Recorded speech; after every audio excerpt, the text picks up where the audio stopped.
You've found Wickett on Wisconsin, your one-stop podcast for all things Packers, Brewers, Bucks, and the rest of your favorite teams from all over the state of Wisconsin. We're powered by Wisconsin Sports Heroics, online at wisportsheroics.com and the Wisconsin Podcast Association. And now, here's your host, Mike Wickett. It's NFC Divisional week. What's up? It's Mike Wickett here on Wickett on Wisconsin. A lot of emotions, I think, running through the minds of Green Bay Packers fans. A couple of days out playing on Saturday night against San Francisco at Lambeau Field. I'm recording this on a Wednesday, and here are the emotions we are going to run through. We are going to run through excitement. We are going to run through optimism, and we are going to run through fear. Because I think there are a lot of Packers fans that, whether or not you want to admit it, there are a lot of Packers fans feeling a range of emotions for this game. Packers get the Niners. What does that mean? Well, it's funny because I was listening to, a lot of different radio, a lot of different national radio. You listen to guys like Dan Orlovsky or Mike Greenberg over on ESPN or, Colin Cowherd on Fox Sports or the national guys. And everybody keeps saying that this matchup between Green Bay and San Francisco is a horrible matchup for the Green Bay Packers. And that's where we're going to start with the fear emotion. And I know people are going to just say, well, Wickett, just the media being the media. Well, I don't know if that's necessarily true in this case, but it could potentially be the media being the media. Nobody hates the Green Bay Packers. I mean, they're one of the most popular franchises in sports. But there is fear, I think, from Packers fans. There's a short-term fear and there's a long-term fear.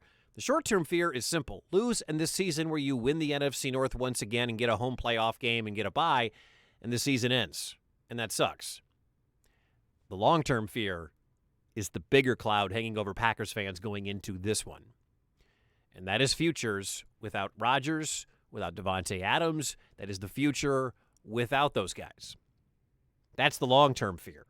Short-term fear sucks too. I mean, you have to think about where this team, and the optimism plays into this as well because it counteracts all of this. I mean, the optimism from Packers fans, we're the number one seed. Yeah, but if we get upset, you saw what happened to Dallas against this very same San Francisco team. But we got Rodgers. We don't have Dak. We got Rodgers. We don't have Mike McCarthy anymore. We got Matt LaFleur. Well, Matt LaFleur, optimistically, is the winningest head coach in the history of the first three seasons of any coach in the National Football League, right? That's optimistic. Yeah, but he's, 0-3 in the playoff, or 0-2 in the playoffs, and against the San Francisco 49ers, Aaron Rodgers hasn't won, and all, those things are factoring in. They got curb stomped by San Francisco a couple of years ago in the NFC Championship game and didn't fare so well again recently, and it's like, you're right. You're absolutely right. Like the short-term fears just dealing with this game and just dealing with this matchup are true because of the optimism where you come rolling in and you're thumping your chest and you're saying, we have the best team in the NFC. We've got the number one seed. And then there's the other optimism, the reason you think you're going to be getting even better in this playoff, this run, is all the guys they're going to get back. Now, Matt LaFleur today said he doesn't expect significant minutes, take this for what it's worth, significant impacts from guys like Zadarius Smith or Jair Alexander. As somebody pointed out on Twitter, he said the same thing about Aaron Jones a year ago, and we know what Aaron Jones was like the focal point of the offense. But I feel like there are a lot of people looking at this game with more fear than optimism because there is truth to what guys like Dan Orlovsky and others have said that this matchup, the 49ers' strength, goes up against the Green Bay Packers' weakness. We know that the Niners like to run the football. And, Raheem Morris a year ago, or whenever that game was. Eli Mitchell, really, really effective this year. If you're a fantasy manager and you had Eli Mitchell on your team, when he played, you look up and you're like, oh, we got $150 and a touchdown. All right, well, that can't happen against Green Bay. Deebo Samuel, we know they like to work him into the run game. He's fantastic. Maybe the most dynamic wide receiver / running back / that kind of, Davante Adams' best wide receiver in football. They don't run the football with Davante the way that they do in San Francisco with Deebo. So they're very different players, and their effectiveness is very different.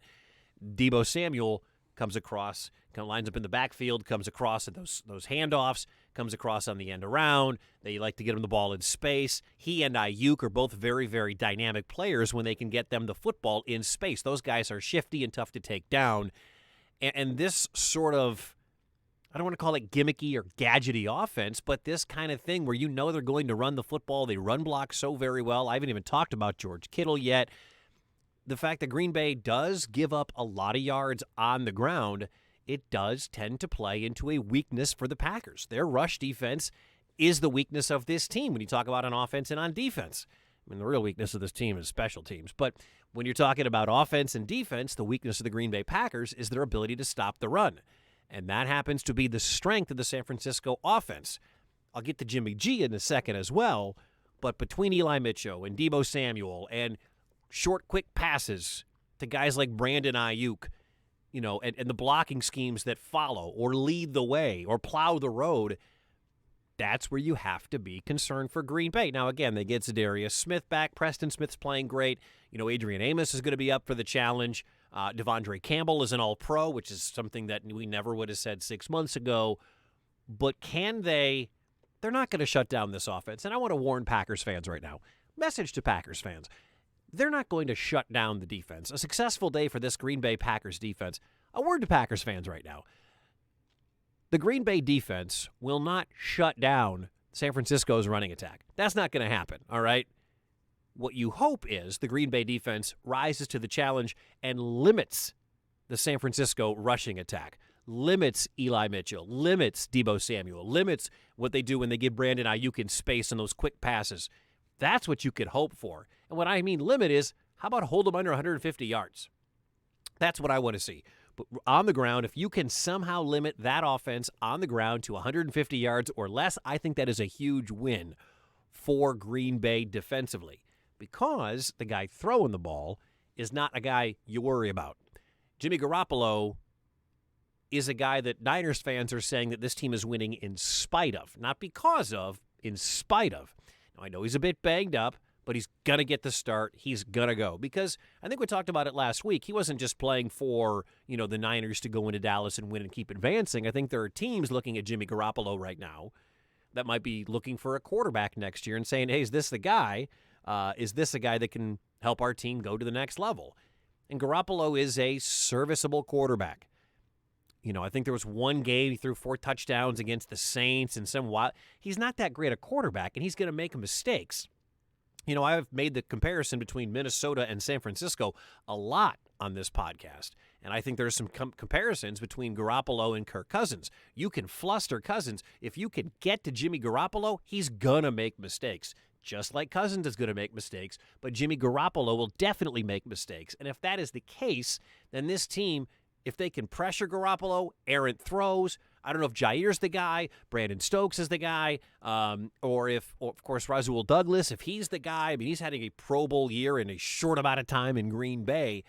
There are opportunities to get Jimmy Garoppolo to give you the football. And the Packers have guys in Stokes and maybe Jair, whatever percentage he is at, and Douglas and Savage and Amos to take advantage. That is the second biggest key in this football game. Number one, limit, because I know it's going to happen. There's going to be a 25-yard gain, and Fireberry is going to start trending, and everyone's going to freak out. And San Francisco may rack up 200 yards on the ground. That's fine. I'm not saying it's fine, but it's not 300 yards on the ground. It's not 250. It's not 200 out of Eli Mitchell. It's not what Raheem Morris has done in the past. But it's when they get them in those third and longs, forcing them into third and longs, forcing them into obvious passing downs, and forcing Jimmy Garoppolo into making mistakes. That, to me, is where the game can completely flip. Because here's the deal. I think when Green Bay has the football, and I haven't talked about Aaron and the offense at all yet on the podcast. I mean, what else do I have to say besides Rodgers, Devontae, A.J. Dillon, Aaron Jones? I mean, I think Green Bay can score 35 on Saturday. I think Green Bay can get to 35 on Saturday, even with the weather being 4 or 12 or 2 or 0 or whatever it is. Can they stop San Francisco from getting to 35 on Saturday night? That, to me, is it. If they win 35-28, That's fine. I know people are going to be livid giving up 4 touchdowns to San Francisco, and if it's on the ground, it's Fire Berry and yada, yada. The Packers have the advantage when they have the football versus San Francisco when they have the football. If they can continue to roll offensively, and Aaron plays as well. And there's no reason for me to think that Aaron Rodgers, who got an extra week off to get that toe healthy, there's no reason for me to think that Aaron Rodgers can't continue to play at an MVP level and get the ball to Devontae Adams. And I love A.J. Dillon in a game like this because who's going to want to tackle A.J. Dillon, bruising him, bump, bump, bump, bump, bump, go to the body, and then go whoop, over top to MVS or kick it to the outside on a wheel route to Aaron Jones. This is the perfect formula for having A.J. Dillon in your backfield. This is the perfect scenario to have A.J. Dillon in your backfield.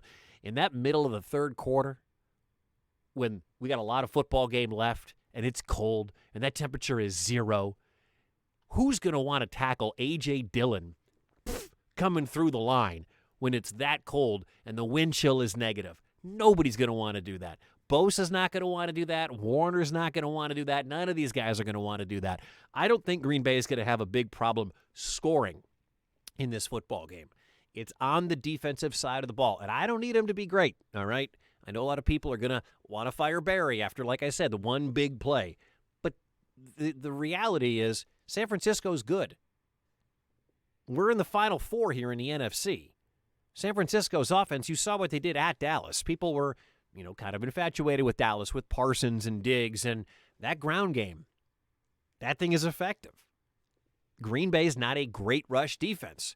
I just need them to be adequate, right? That's all we need is for them to be adequate. Keep them under 150. Make Garoppolo try to throw the football on 3rd and long in that cold weather where he is not used to playing. That ball is going to be wet. That ball is going to be tough to hold on to. He's not going to be used to playing in this weather. Is he going to make some throws? Is Debo going to have a couple of big plays? Probably. I think we always set our expectations a little too high for the Packers to say, well, Debo Samuel can't have a big game. Well, he might have a big game, but can everybody else be limited? George Kittle is an absolute beast. Not only did that guy crush them in the past with some of his unbelievable athletic ability from the tight end spot of making catch after catch after catch, and that's going to be a big factor in this game too, is what is Adrian Amos or whoever is on Kittle, what does that Green Bay Packer defender do with Kittle? But Kittle, going back to it, in that run game, he is a guy, you watch Kittle, he's the guy that's up and has lead blocks 10, 12 yards down the field that seals an edge that allows Mitchell to get to the outside or Debo to get to the outside. Watch Kittle block. He might be the best blocking tight end in the National Football League. Don't let Doug Gottlieb tell you he's not a blocking tight end. He might be the single best blocking tight end in the NFL. You can be a Kelsey guy. You can be a Kittle guy. There was a time some people thought it was Darren Waller, Mark Andrews in Baltimore. We're talking about an elite tight end, a guy that not only can catch the football, get down the field, but when you try to collide with that guy, I'll tell you right now, I think George Kittle is going to love playing in this cold weather. He did it at Iowa. Maybe not this cold, but he did it at Iowa. You know he loves the contact. You know he loves running through guys. Kittle is going to be such a big factor. It's one of those teams. The Niners right now are one of those football teams. You're like, how did they have to win to get in? How did this team, with all these guys, all these weapons that I'm mentioning, Eli Mitchell, Debo Samuel, George Kittle, Brandon Ayuk, and maybe the best left tackle not named Dave Bakhtiari in the NFL, but at least Trent Williams was healthy this year. Bach was not. But Trent Williams is a tremendous left tackle. If the Packers are going to get any pressure from the left side of that offensive line, whether it's Gary or Z or Preston Smith or whoever, it's going to take a hell of an effort because Trent Williams is so dang good. How is the San Francisco team, how are they a wild card team? I mean, I know how good the Rams were. The Arizona Cardinals were 7-0. There were some injuries. Kyle Shanahan sometimes outcoaches himself in some of these games. San Francisco's a really good team. And I know we look at them and say wild card team and 6 seed or whatever they were. But that goes back to what I'm talking about with the fear. I think when Packers fans look across the way and see San Francisco, and I know it's not Kaepernick from a couple of years ago in that horrible game. I remember exactly where I was. I was in a hotel in Oconomowoc watching that horrible game, or the cold weather game at Lambeau a couple of years ago, or when they curb stomped Green Bay most recently. You have those fears, but you're like, but they're a wild card team. But the fear that sets in, I think, is when you start talking about that matchup. That matchup of San Francisco's running attack against Green Bay's running defense, and you start to worry because then that long-term fear creeps in. Do you really need to go to work on Monday if Green Bay has an early playoff exit and talk to the Bears fan in your office or the Viking fan in your office? And you can say to them, hey, you didn't make the playoffs, but it's another, what it really is, it's another knock on Aaron Rodgers. When in fact, wins and losses are not just a quarterback thing, it's a whole team thing. But if Rodgers can't get back to another Super Bowl, if Aaron Rodgers cannot get out of the second round of the NFL playoffs, it's another, you drop him down another notch when you're doing the comparison between he and whoever, wherever you want to put him, wherever you want to slot him, with Peyton Manning and Joe Montana and Tom Brady and wherever you want to put him. Rodgers has to get out of this round. And I would argue to be in that conversation, he's got to get out of the next round. Hopefully, we have a next round to talk about. I don't know if we're going to have a next round to talk about. I just know that there is that fear, that short-term fear of this game, the following week, and then the long-term fear. If they lose, is Rodgers back next year? Would his motivation be to come back and run it back with Green Bay? Or is this as far as he can push it and he needs to try something else? Was all of the offseason and then the regular season and then, the relationship, how terrible it was with Goot, to how much better it is with Brian Gutekunst, to the offseason of mystery because Green Bay is so far over the cap? Like, this is some long-term stuff. What about he and Devontae? It's just, it's one of those things where I'm cautiously optimistic. I'm not afraid of San Francisco by any stretch. The spread is 5.5. I think that sounds about right. But despite being, at home, despite having the weather advantage that you're used to playing in, despite having the week off, there is that fear. And I understand it. And it's okay to be a little bit afraid of this one. It's okay to have this what-if theory that is in there, because I think the long-term what-if for people who are not a fan of moving on from Aaron Rodgers to Jordan Love, which is a possibility, you think about taking a step back, for a couple of years. Is this going to be an NFC North, contender without Aaron Rodgers? It's the long-term fear, the short-term fear, and I don't want to have to be afraid. But right now, I'm telling you, I'm recording this, I'm talking about it, I'm thinking about all the different, I'm Doctor Strange in Infinity War, thinking about all the different futures, and I don't like them all. And I hope there's more than just one way for this season to continue on to the NFC Championship coming up a week and a half from right now, being played at Lambeau Field. Whether that's going to be the Rams or the Buccaneers. I don't want the NFC title game to be played anywhere else besides Green Bay, but part of me thinks this game is going to be very intense. You wouldn't think it would be. And remember, Green Bay needed a late drive with 37 seconds and a Mason Crosby field goal to win it earlier this year in San Francisco, right? Remember that game? So they were right there. I mean, San Francisco was right there. San Francisco just beat L.A. San Francisco just beat Dallas. This is no pushover San Francisco team. And I think that if you're a Green Bay Packers fan, a smart Green Bay Packers fan knows this game is not going to be any kind of a pushover. This is going to be a game where, the margin of error is very small for both teams. A tipped ball here, a wet, cold ball sliding out of your hands, a misfire by Rodgers on a 3rd and long down the field that is just, 2 inches out of the reach of MVS or Randall Cobb or Devontae Adams or whomever. A rare mistake by A.J. Dillon or Aaron Jones, that could cost the Packers and go the other way. A missed tackle on Deebo Samuel that would have been a 2-yard gain turns into an 80-yard touchdown.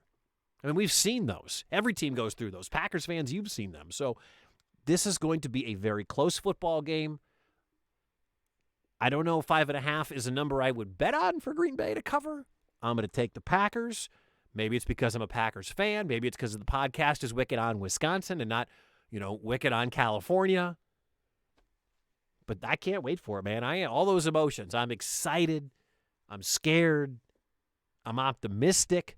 I think if Green Bay can play mostly mistake-free, especially on offense, I don't see them struggling to score points. I think they can get to 35. I think they can get to 38. They might even be able to, exceed 40 if things bounce the right way. They've had a week off to prepare for this.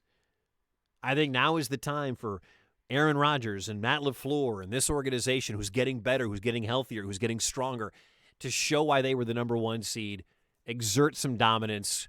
Yeah, there's going to be some hiccups along the way. There are going to be a couple of plays in there where you're going to scratch your head and say, wait, what the heck, what happened there? But I think the Packers will prevail. And hopefully I'll be doing a podcast next week about the NFC Championship game. And it's either the Rams coming up to Lambeau Field or the Buccaneers in a rematch of last year's NFC Championship game. I hope. We'll see. We shall see. That's it. I'm done. Don't forget wisportsheroics.com. Make sure you check out everything, including my latest article about the new Packers anthem from Eddie J. Lemberger. It's a banger. wisportsheroics.com. Thank you so much for checking out the podcast today. As always, go Pack, go Bucks, and go